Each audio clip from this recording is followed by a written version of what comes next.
যারা ভুল করে তাদেরকে মাফ করা যায়, কিন্তু যারা ধোঁকাবাজি করে, প্রতারণা করে, তাদের সহজে মাফ করা যায় না। এবং এটা যারা করে তাদের জীবনে একটা বিপদ নেমে আসে। এই যে মিথ্যা আপন সাজার অভিনয় করে আরেকজনের বিশ্বাসকে তছনছ করে দেয়।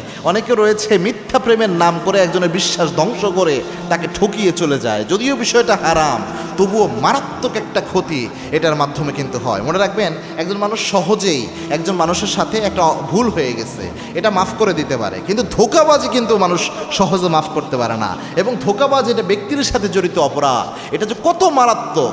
আল্লাহর হাবিব সাল্লাল্লাহু আলাইহি ওয়াসাল্লাম বলতেন, মান গাশশানা ফালাইসা মিন্নাহ, যারা ধোঁকাবাজি করে তারা কশ্চিনকালেও আমি নবীর উম্মত হতে পারে না। ধোঁকাবাজি কোনো যারা করে তারা নবীর উম্মত হতে পারে না। এবং আল্লাহর হাবিব সাল্লাল্লাহু আলাইহি ওয়াসাল্লাম ধোঁকাবাজদেরকে সবসময় সতর্ক করেছেন যে খবরদার ধোঁকাবাজি করিও না। আরেকটা জিনিস মনে রাখবেন, যারা মানুষের সাথে প্রতারণা করে, ধোঁকাবাজি করে, এদের লাইফে আল্লাহ মানসিক শান্তি উঠায় নেয়। এটা হচ্ছে দুনিয়াবি আযাব। এবং কিয়ামতের এই কঠিন ময়দানে এই যে ব্যক্তির সাথে জড়িত অপরাধ, ধোঁকাবাজি সে করলো, জুলুমটা যে করলো, আর জুলমু জুলমাতুন ইয়াউমাল কিয়ামা, কিয়ামতের দিনে এই জুলুম তার জন্য অন্ধকার হবে। এক চুল পা নাড়াতে পারবে না যতক্ষণ পর্যন্ত যার সাথে ধোঁকাবাজি করেছে তার কাছে হিসাব না দেবে।